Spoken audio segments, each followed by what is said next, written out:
Sebuah legenda kuno yang berusia lebih dari 1000 tahun tentang seekor binatang kera atau monyet yang menculik 3 perempuan yang kemudian berkembang biak bersamanya sehingga menghasilkan keturunan setengah monyet dan setengah manusia. Legenda tersebut tersebar di negara Honduras, Amerika Tengah, tepatnya di pedalaman hutan hujan perawan, hutan Mosquita.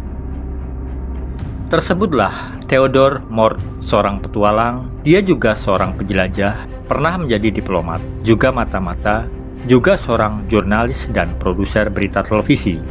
Pada antara tahun 1939 sampai 1940, tiba-tiba namanya terkenal karena klaimnya yang belum terverifikasi setelah menemukan kota dewa monyet yang hilang atau Lost City of the Monkey God. Mort menggambarkan secara rinci patung batu monyet di sebuah kuil dengan mimbar batu besar bergambar dewa monyet itu sendiri. Namun dia tidak pernah mengungkapkan lokasi pasti penemuannya, karena ia khawatir temuannya akan dijarah banyak orang. Dan tragisnya, Mort kemudian meninggal dunia karena ada yang memberitakan kecelakaan, ada yang memberitakan bunuh diri, dan ada yang memberitakan karena sebelum dia bisa kembali ke Honduras.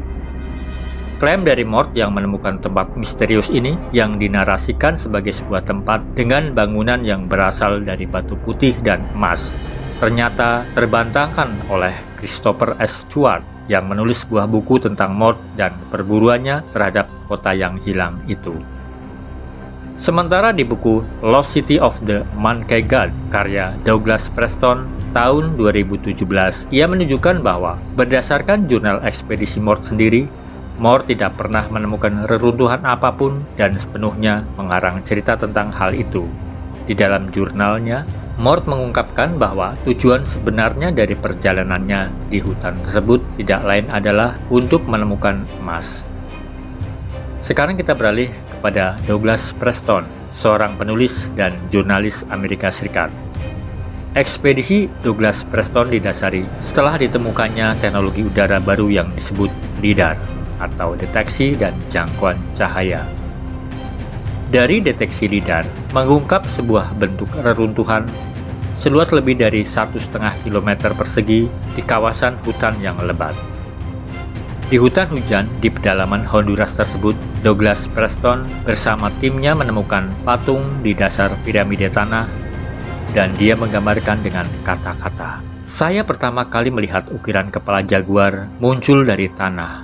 Berkilau karena hujan, ia bangkit sambil menggeram, seolah berjuang untuk melepaskan diri dari bumi." Itu adalah gambaran yang berbicara langsung kepada saya selama berabad-abad, membentuk hubungan langsung dan emosial dengan orang-orang yang hilang ini. Apa yang tadinya teoritis bagi saya menjadi nyata. Gambaran penuh semangat ini diciptakan oleh orang-orang yang percaya diri, berprestasi dan tangguh. Berdiri dalam kegelapan di antara gundukan kuno diselimuti kabut. Saya hampir bisa merasakan kehadiran mereka yang tidak terlihat. Para arkeolog juga telah menemukan sebuah alun-alun yang luas, gundukan tanah piramida, dan lusinan artefak berukir halus dari budaya yang masih misterius. Mereka menemukan 52 buah artefak kuno yang menonjol keluar dari tanah. Banyak lagi bukti yang masih tersimpan di dalam tanah, termasuk lahan pemakaman. Ada juga sebuah batu duduk untuk upacara yang diukir dengan halus, dihiasi ular dan burung pemakan bangkai. Penemuan situs ini merupakan gambaran sebuah kota yang dipercaya sebagai satu dari banyaknya kota hilang di pedalaman hutan Mosquita. Wilayah luas yang terdiri dari rawa, sungai, dan pegunungan. Sebuah wilayah yang hampir tidak pernah terjamah oleh manusia. Itu adalah rumah dari orang-orang tidak dikenal yang berkembang selama ribuan tahun lalu dan jejaknya tidak diketahui serta hilang sampai sekarang. Namun penemuan ini harus dibayar mahal. Selain kartel narkoba yang berbahaya dan ular yang mematikan, banyak anggota tim Preston yang kembali ke rumah dan menemukan bahwa mereka terjangkit parasit pemakan daging yang mematikan. Lalu pertanyaannya adalah, Apakah penduduk Honduras dahulu pernah menempati daerah kuno tersebut? Dan dari manakah budaya kuno tersebut berasal? Berikut kisahnya. La Ciudad Blanca, sebutan dari bahasa Spanyol atau kota putih, adalah kota legendaris yang hilang dari peradaban kuno. Orang-orang Indian melihatnya sebagai tanah terkutuk yang dipenuhi dengan dewa-dewa berbahaya, setengah dewa, dan banyak harta karun yang hilang. Menurut suku Indian Patch, kota itu didirikan oleh para dewa dan dikutuk. Cerita rakyat terkait lainnya berbicara tentang dewa misterius setengah manusia dan setengah roh. Benteng ini juga dikenal sebagai kota dewa monyet. Diperkirakan dapat ditemukan di daerah La Mosquita di pantai Karibia, Honduras. Sejarah kota putih dapat ditelusuri kembali ke tradisi Indian Patch yang menggambarkannya sebagai kota dengan tiang-tiang putih besar dan dinding batu. Kota itu dibangun oleh para dewa yang mengukir batu-batu besar. Menurut penduduk Indian Patch, kota itu ditinggalkan karena mantra Indian yang kuat. Dikisahkan, pada suatu waktu ada seorang penduduk asli dari suku Tawahka yang datang untuk tinggal di sana, namun kemudian ditolak dan diusir. Saat pergi, dia mengutuk mereka yang tinggal di kota putih itu, dan setelah itu, kota itu dilanda penyakit. Suku Patch harus meninggalkan kota untuk menetap di hilir sungai di sebuah tempat yang disebut Sakorska Uya, yang berarti batu tertulis yang besar. Patch mengklaim bahwa penduduk kota putih bersekutu dengan roh badai besar. Dalam legenda, dewa monyet diyakini sebagai penguasa halilintar. Ada cerita menarik tentang penciptaan matahari di mana dewa monyet memegang peranan penting. Matahari dan bulan pada mulanya saling menempel. Hanya ketika dewa angin meniup matahari, barulah mereka terpisah. Gambar dewa angin dilaporkan ditemukan di dekat lokasi di kota putih. Anehnya, bahkan Hanuman, sosok mitologi dari India, hadir di sini. Hanuman dikenal sebagai putra dewa angin, dan menurut legenda, ketika ia masih bayi, ia telah mengintimidasi matahari.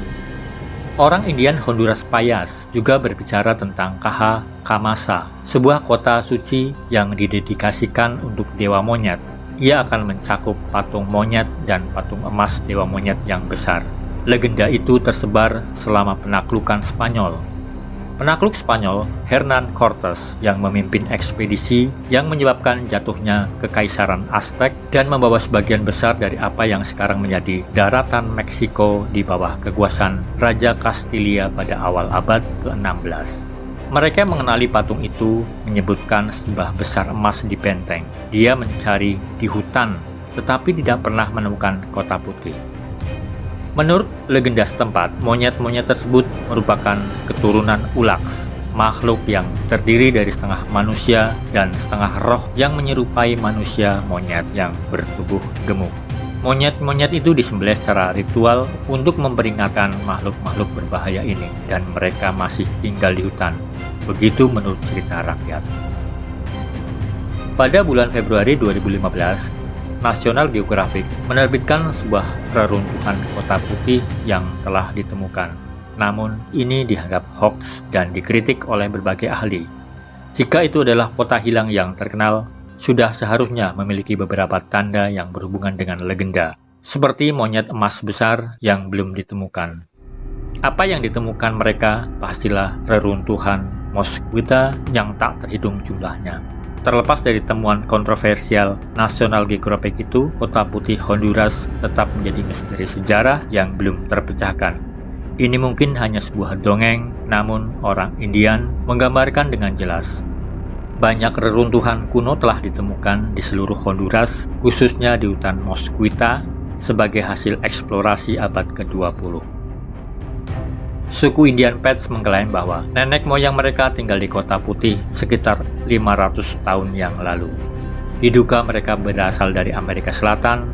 Patch berbicara tentang masa lalu yang gemilang di kota yang memiliki tiang-tiang batu putih raksasa yang di atasnya dibuat berbagai ukiran.